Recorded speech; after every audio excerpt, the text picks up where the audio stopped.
हिंदी साहित्य में आइए सुनते हैं मुंशी प्रेमचंद्र द्वारा रचित कफन। स्वर है चंद्रशेखर। झोपड़े के द्वार पर बाप और बेटा दोनों एक बुझे हुए अलाव के सामने चुपचाप बैठे हुए थे और अंदर से बेटे की जवान बीवी बुधिया प्रसव वेदना में पछाड़ खा रही थी। रह रह कर उसके मुंह से ऐसी दिल हिला देने वाली आवाज निकलती थी कि दोनों कलेजा थाम लेते थे। जाड़ों की रात थी, प्रकृति सन्नाटे में डूबी हुई, सारा गांव अंधकार में लय हो गया था। घीसू ने कहा, मालूम होता है बचेगी नहीं, सारा दिन दौड़ते हो गया, जा देख तो आ। माधव चिढ़कर बोला, मरना ही है तो जल्दी मर क्यों नहीं जाती, देख कर क्या करूं। तू बड़ा बेदर्द है बे, साल भर जिसके साथ सुख चैन से रहा उसी के साथ इतनी बेवफाई। तो मुझसे तो उसका तड़पना और हाथ पांव पटकना नहीं देखा जाता।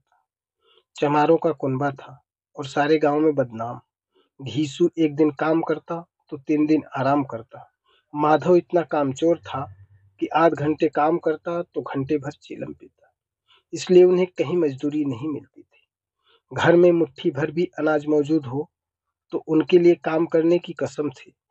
जब 2-4 फाके हो जाते तो घीसू पेड़ पर चढ़कर लकड़ियां तोड़ लाता और माधव बाजार से बेच लाता। और जब तक वह पैसे रहते दोनों इधर उधर मारे मारे फिरते। गांव में काम की कमी न थी, किसानों का गांव था, मेहनती आदमी के लिए 50 काम थे। मगर इन दोनों को उसी वक्त बुलाते जब दो आदमियों से एक का काम पाकर भी संतोष कर लेने के सिवा और कोई चारा न होता। अगर दोनों साधु होते तो उन्हें संतोष और धैर्य के लिए संयम और नियम की बिल्कुल जरूरत न होती। यह तो उनकी प्रकृति थी। विचित्र जीवन था इनका। घर में मिट्टी के 2-4 बर्तन के सिवा कोई संपत्ति नहीं। फटे चीथड़ों से अपनी नग्नता को ढांके हुए जिए जाते थे। संसार की चिंताओं से मुक्त, कर्ज से लदे हुए, गालियां भी खाते, मार भी खाते, मगर कोई गम नहीं। दिन इतने की वसूली की बिल्कुल आशा न रहने पर भी लोग इन्हें कुछ न कुछ कर्ज दे देते थे। मटर आलू की फसल में दूसरों के खेतों से मटर या आलू उखाड़ लाते और भून भान कर खा लेते, या 10-5 ऊख उखाड़ लाते और रात को चूसते। घीसू ने इसी आकाश वृत्ति से 60 साल की उम्र काट दी और माधव भी सपूत बेटे की तरह बाप ही के पद चिन्हों पर चल रहा था, बल्कि उसका नाम और भी उजागर कर रहा था। इस वक्त भी दोनों अलाव के सामने बैठकर आलू भून रहे थे, जो कि किसी खेत से खोद लाए थे। घीसू की स्त्री का तो बहुत दिन हुए देहांत हो गया था। माधव का ब्याह पिछले साल हुआ था। जब से यह औरत आई थी उसने इस खानदान में व्यवस्था की नींव डाली थी और इन दोनों बेगैरतों का दोजख भरती रहती थी। जब से वह आई यह दोनों और भी आलसी और आराम तलब हो गए थे, बल्कि कुछ अकड़ने भी लगे थे। कोई कार्य करने को बुलाता तो निर्ब्याज भाव से दुगनी मजदूरी मांगते। वही औरत आज प्रसव वेदना से मर रही थी और यह दोनों इसी इंतजार में थे कि वह मर जाए तो आराम से सोए।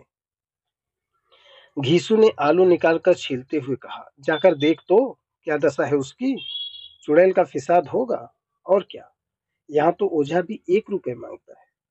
माधव को भय था कि वह कोठरी में गया तो घीसू आलूओं का बड़ा भाग साफ कर देगा।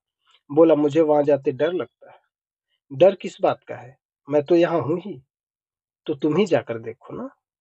मेरी औरत जब मरी थी तो मैं 3 दिन तक उसके पास से हिला तक नहीं था, और फिर मुझसे लजाएगी कि नहीं। जिसका कभी मुंह नहीं देखा आज उसका उधड़ा हुआ बदन देखूं। उसे तन की सुध भी तो न होगी। मुझे देख लेगी तो खुलकर हाथ पांव भी न पटक सकेगी। मैं सोचता हूँ कोई बाल बच्चा हो गया तो क्या होगा। सोंठ गुड़ तेल कुछ भी तो नहीं है घर में। सब कुछ आ जाएगा, भगवान दे तो। जो लोग अभी एक पैसा नहीं दे रहे हैं वे ही कल बुलाकर रुपए देंगे। मेरे 9 लड़के हुए, घर में कभी कुछ न था, मगर भगवान ने किसी न किसी तरह बेड़ा पार ही लगाया। जिस समाज में रात दिन मेहनत करने वालों की हालत उनकी हालत से कुछ बहुत अच्छी न थी, और किसानों के मुकाबले में वे लोग जो किसानों की दुर्बलताओं से लाभ उठाना जानते थे कहीं ज्यादा संबंध थे, वहां इस तरह की मनोवृत्ति का पैदा हो जाना कोई अचरज की बात न थी। हम तो कहेंगे घीसू किसानों से कहीं ज्यादा विचारवान था और किसानों के विचार शून्य समूह में शामिल होने के बदले बैठकबाजों की कुत्सित मंडली में जा मिला था। हाँ, उसमें यह शक्ति न थी कि बैठकबाजों के नियम और नीति का पालन करता। इसलिए जहाँ उसकी मंडली के और लोग गांव के सरगना और मुखिया बने हुए थे, उस पर सारा गांव अंगुली उठाता था। फिर भी उसे यह तस्कीन तो थी कि अगर वह फटेहाल है तो कम से कम उसे किसानों की सी जी तोड़ मेहनत तो नहीं करनी पड़ती, और उसकी सरलता और निरीहता से दूसरे लोग बेजा फायदा तो नहीं उठाते। दोनों आलू निकाल निकाल कर जलते जलते खाने लगे। कल से कुछ नहीं खाया था, इतना सब्र न था कि ठंडा हो जाने दे। कई बार दोनों की जबानें जल गईं।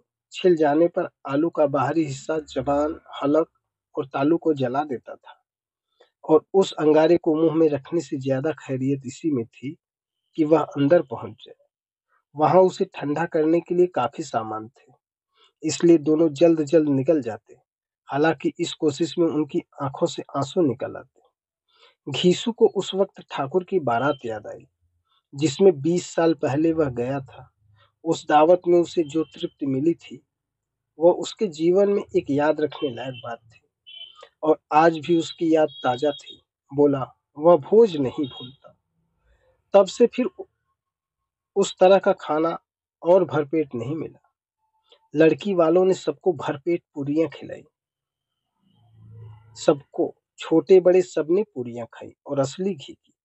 चटनी, रायता, 3 तरह के सूखे साग, एक रसेदार तरकारी, दही, चटनी, मिठाई। अब क्या बताऊं कि उस भोज में क्या स्वाद मिला। कोई रोक टोक नहीं थी। जो चीज चाहो मांगो, जितना चाहो खाओ। लोगों ने ऐसा खाया कि किसी से पानी न पिया गया। मगर परोसने वाले हैं कि पत्तल में गर्म गर्म गोल गोल सुहारियां, कचौरियां डाल देते हैं। मना करते हैं कि नहीं चाहिए। पत्तल पर हाथ रोके हुए हैं, मगर वह है कि दिए जाते हैं। और जब सबने मुंह धो लिया तो पान इलायची भी मिली, मगर मुझे पान लेने की कहाँ सुध थी। खड़ा हुआ न जाता था। चटपट जाकर अपने कंबल पर लेट गया। ऐसा दिल दरियाव था वह ठाकुर। माधव ने इन पदार्थों का मन ही मन मजा लेते हुए कहा, अब हमें कोई ऐसा भोज नहीं खिलाता। अब कोई क्या खिलाएगा। वह जमाना दूसरा था। अब तो सबको किफायत सोचती है। शादी ब्याह में मत खर्च करो, क्रियाकर्म में मत खर्च करो। पूछो, गरीबों का माल बटोर बटोर कर कहाँ रखोगे। बटोरने में तो कोई कमी नहीं है। हाँ, खर्च में किफायत सोचती है। तुमने एक 20 पूरियां खाई होंगी, 20 से ज्यादा खाई थी। मैं 50 खा जाता। 50 से कम मैंने न खाई होगी। अच्छा पका था। तू तो मेरा आधा भी नहीं है। आलू खाकर दोनों ने पानी पिया, और वहीं अलाव के सामने अपनी धोतियां ओढ़कर पांव पेट में डाले सो रहे, जैसे दो बड़े बड़े अजगर गेंडुलिया मारे पड़े हों। और बुधिया अभी तक कराह रही थी। सवेरे माधव ने कोठरी में जाकर देखा तो उसकी स्त्री ठंडी हो गई थी। उसके मुंह पर मक्खियां भिनक रही थी। पथराई हुई आंखें ऊपर टंगी हुई थी। सारी देह धूल से लथपथ हो रही थी। उसके पेट में बच्चा मर गया था। माधव भागा हुआ घिसू के पास आया। फिर दोनों जोर जोर से हाय हाय करने लगे और छाती पीटने लगे। पड़ोस वालों ने यह रोना धोना सुना तो दौड़े हुए आए और पुरानी मर्यादा के अनुसार इन अभागों को समझाने लगे। मगर ज्यादा रोडने पीटने का अवसर न था। कफन की और लकड़ी की फिक्र करनी थी। घर में तो पैसा इस तरह गायब था जैसे चील के घोंसले में मांस। बाप बेटा रोते हुए गांव के जमींदार के पास गए। वह इन दोनों की सूरत से नफरत करते थे। कई बार इन्हें अपने हाथों से पीट चुके थे। चोरी करने के लिए, वादे पर काम न आने के लिए। पूछा, क्या है बेघिसुआ, रोता क्यों है। अब तो तू कहीं दिखलाई भी नहीं देता। मालूम होता है इस गांव में रहना नहीं चाहता। घीसू ने जमीन पर सिर रखकर आंखों में आंसू भरे हुए कहा, सरकार, बड़ी विपत्ति में हूँ। माधव की घरवाली गुजर गई। रात भर तड़पती रही सरकार। हम दोनों उसके सिरहाने बैठे रहे। दवा दारू जो कुछ हो सका सब कुछ किया, मुदा हमें वो दगा दे गई। अब कोई एक रोटी देने वाला भी नहीं है मालिक। तबाह हो गए। घर उजड़ गया। आपका गुलाम हूँ। अब आपके सिवा कौन उसकी मिट्टी पार लगाएगा? हमारे हाथ में तो जो कुछ था वह सब दवा दारू में उठ गया। सरकार ही की दया होगी तो उसकी मिट्टी उठेगी। आपके सिवा उसके किसके द्वार पर जाऊं? जमींदार साहब दयालु थे, मगर घीसू पर दया करना काले कंबल पर रंग चढ़ाना था। जी में तो आया, कह दे चल दूर हो जा यहाँ से। यूं तो बुलाने से भी नहीं आता, आज जब गरज पड़ी तो आकर खुशामद कर रहा है। हरामखोर कहीं का बदमाश। लेकिन यह क्रोध या उदन दंड देने का अवसर न था। जी में कुढ़ते हुए 2 रुपए निकालकर फेंक दिए, मगर सांत्वना का एक शब्द भी मुंह से न निकला। उसकी तरफ ताका तक नहीं, जैसे सिर का बोझ उतार दिया हो। जब जमींदार साहब ने 2 रुपए दिए तो गांव के बनिए महाजनों को इनकार का साहस कैसे होता। घीसू जमींदार के नाम का ढिढोरा भी पीटना खूब जानता था। किसी ने 2 आने दिए, किसी ने 4 आने। 1 घंटे में घीसू के पास 5 रुपए की अच्छी रकम जमा हो गई। कहीं से अनाज मिल गया, कहीं से लकड़ी, और दोपहर को घीसू और माधव बाजार से कफन लाने चले। इधर लोग बांस वांस काटने लगे। गांव की नर्म दिल स्त्रियां आ आकर लाश देखती थी और उनकी बेकसी पर 2 बूंद आंसू गिराकर चली जाती थी। बाजार में पहुंचकर घीसू बोला, लकड़ी तो उसे जलाने भर की हो गई है, क्यों माधव? माधव बोला, हाँ लकड़ी तो बहुत है, अब कफन चाहिए तो चलो कोई हल्का सा कफन ले लें। हाँ और क्या, लाश उठते उठते रात हो जाएगी, रात को कफन कौन देखता है। कैसा बुरा रिवाज है कि जिसे जीते जी तन ढांकने के लिए चीथड़ा भी न मिले, उसे मरने पर नया कफन चाहिए। कफन लाश के साथ जल ही तो जाता है, और क्या रखा रहता है। यही 5 रुपए पहले मिलते तो कुछ दवा दारू कर लेते। दोनों एक दूसरे के मन की बात ताड़ रहे थे। बाजार में इधर उधर घूमते रहे, कभी इस बाजार की दुकान पर गए, कभी उसकी दुकान पर। तरह तरह के कपड़े रेशमी और सूती देखे, मगर कुछ जचा नहीं। यहाँ तक कि शाम हो गई, तब दोनों न जाने किस दैवी प्रेरणा से एक मधुशाला के सामने जा पहुंचे और जैसे किसी पूर्व निश्चित व्यवस्था के अंदर चले गए। वहां जरा देर तक दोनों असमंजस में खड़े रहे। फिर घुसी घीसू ने गद्दी के सामने जाकर कहा, साहू जी एक बोतल हमें भी देना। इसके बाद कुछ चिखौना आया, तली हुई मछली आई और दोनों बरामदे में बैठकर शांति पूर्वक पीने लगे। कई कुज्जियां ताबकतोड़ पीने के बाद दोनों सरूर में आ गए। घीसू बोला, कफन लगाने से क्या मिलता, आखिर वह जल ही तो जाता, कुछ बहू के साथ तो न जाता। माधव आसमान की तरफ देखकर बोला, मानव देवताओं को अपनी निष्पापता का साक्षी बना रहा है। दुनिया का दस्तूर है, नहीं तो लोग ब्राह्मणों को हजारों रुपए क्यों दे देते हैं। कौन देखता है कि परलोक में मिलता है या नहीं। बड़े आदमियों के पास धन है फूके, हमारे पास फूकने को क्या है। लेकिन लोगों को जवाब क्या दोगे? लोग पूछेंगे नहीं कफन कहाँ है। घीसू हंसा, अबे कह देंगे कि रुपए कमर से खिसक गए, बहुत ढूंढा नहीं मिले। लोगों को विश्वास न आएगा, लेकिन फिर वही रुपए देंगे। माधव भी हंसा इस अनपेक्षित सौभाग्य पर, बोला, बड़ी अच्छी सी थी बेचारी, मरी तो खूब खिला पिलाकर। आधी बोतल से ज्यादा उड़ गई। घीसू ने 2 सेर पूरियां मंगाई, चटनी अचार कलेजियां। शराब खाने के सामने ही दुकान थी। माधव लपक कर 2 पत्तलों में सारे सामान ले आया। पूरा 1.5 रुपया खर्च हो गया, सिर्फ थोड़े से पैसे बच रहे।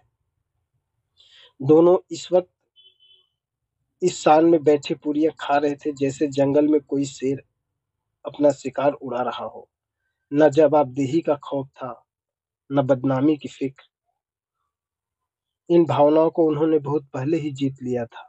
घीसू दार्शनिक भाव से बोला, हमारी आत्मा प्रसन्न हो रही है तो क्या उसे पुण्य न होगा? माधव ने श्रद्धा से सिर झुकाकर तस्दीक की, जरूर से जरूर होगा। भगवान तुम अंतर्यामी हो, उसे बैकुंठ ले जाना। हम दोनों हृदय से आशीर्वाद दे रहे हैं। आज जो भोजन मिला वह कभी उम्र भर न मिला था। एक क्षण के बाद माधव के मन में एक शंका जागी। बोला, क्यों दादा, हम लोग भी एक न एक दिन वहां जाएंगे ही। घीसू ने इस भोले-भाले सवाल का कुछ उत्तर न दिया। वह परलोक की बातें सोचकर इस आनंद में बाधा न डालना चाहता था। जो वहाँ वह हम लोगों से पूछे कि तुमने हमें कफन क्यों नहीं दिया, तो क्या कहोगे? कहेंगे तुम्हारा सिर? पूछेगी तो जरूर। तू कैसे जानता है कि उसे कफन न मिलेगा? तू मुझे ऐसा गधा समझता है? 60 साल क्या दुनिया में घास खोदता रहा हूँ, उसको कफन मिलेगा और बहुत अच्छा कफन मिलेगा। माधव को विश्वास न आया। बोला, कौन देगा? रुपए तो तुमने चट कर दिए। वह तो मुझसे पूछेगी। उसकी मांग में सिंदूर तो मैंने डाला था। कौन देगा, बताते क्यों नहीं? वही लोग देंगे जिन्होंने अब की दिया। हाँ, अब की रुपए हमारे हाथ ना आए। ज्यों-ज्यों अंधेरा बढ़ता था और सितारों की चमक तेज होती थी, मधुशाला की रौनक भी बढ़ती जाती थी। कोई गाता था, कोई डींग मारता था, कोई अपने संगी के गले लिपट जाता था, कोई अपने दोस्त के मुंह कुल्हड़ लगाए देता था। वहां के वातावरण में सुरूर था, हवा में नशा। कितने तो यहाँ आकर एक चुल्लू में मस्त हो जाते थे। शराब से ज्यादा यहाँ की हवा उन पर नशा करती थी। जीवन की बाधाएं यहाँ खींच लाती थी और कुछ देर के लिए यह भूल जाते थे कि वे जीते हैं या मरते हैं, या न जीते हैं न मरते हैं। और यह दोनों बाप बेटे अब भी मजे लेकर चुस्कियां ले रहे थे। सबकी निगाहें इनकी ओर जमी हुई थी। दोनों कितने भाग्य के बली हैं। पूरी बोतल बीच में है। भरपेट खाकर माधव ने बची हुई पूरियों का पत्तल उठाकर एक भिखारी को दे दिया, जो खड़ा उनकी ओर भूखी आंखों से देख रहा था। और दोनों ने और देने के गौरव, आनंद और उल्लास का अपने जीवन में पहली बार अनुभव किया। घीसू ने कहा, ले जा, खूब खा और आशीर्वाद दे। जिसकी कमाई है वह तो मर गई, मगर तेरा आशीर्वाद उसे जरूर पहुंचेगा। रोए रोए से आशीर्वाद दो। बड़ी गाड़ी कमाई के पैसे हैं। माधव ने फिर आसमान की तरफ देखकर कहा, वह बैकुंठ में जाएगी दादा, बैकुंठ की रानी बनेगी। घिसुक खड़ा हो गया और जैसे उल्लास की लहरों में तैरता हुआ बोला, हाँ बेटा, बैकुंठ में जाएगी। किसी को सताया नहीं, किसी को दबाया नहीं, मरते मरते हमारी जिंदगी की सबसे बड़ी लालसा पूरी कर गई। वह न बैकुंठ जाएगी तो क्या ये मोटे मोटे लोग जाएंगे, जो गरीबों को दोनों हाथों से लूटते हैं और अपने पाप को धोने के लिए गंगा में नहाते हैं और मंदिरों में जल चढ़ाते हैं? श्रद्धालुता का यह रंग तुरंत ही बदल गया। स्थिरता नशे की खासियत है। दुख और निराशा का दौरा पड़ा। माधव बोला, मगर दादा, बेचारी ने जिंदगी में बड़ा दुख होगा। कितना दुख झेल कर मरी। वह आंखों पर हाथ रखकर रोने लगा, चीखे मार मार कर। घीरसू ने समझाया, क्यों रोता है बेटा? खुश हो कि वह माया जाल से मुक्त हो गई, जंजाल से दूर हो गई। बड़ी भाग्यवान थी जो इतनी जल्द माया मोह के बंधन तोड़ दिए। और दोनों खड़े होकर गाने लगे, ठगनी क्यों नैना छमकावे, ठगनी क्यों नैना छमकावे। पियक्कड़ों की आंखें इनकी ओर लगी हुई थी और यह दोनों अपने दिल में मस्त गाए जाते थे। फिर दोनों नाचने लगे, उछले भी, कूदे भी, गिरे भी, मटके भी, भाव भी बनाए, अभिनय भी बनाए और आखिर नशे में मस्त होकर वहीं गिर पड़े। धन्यवाद।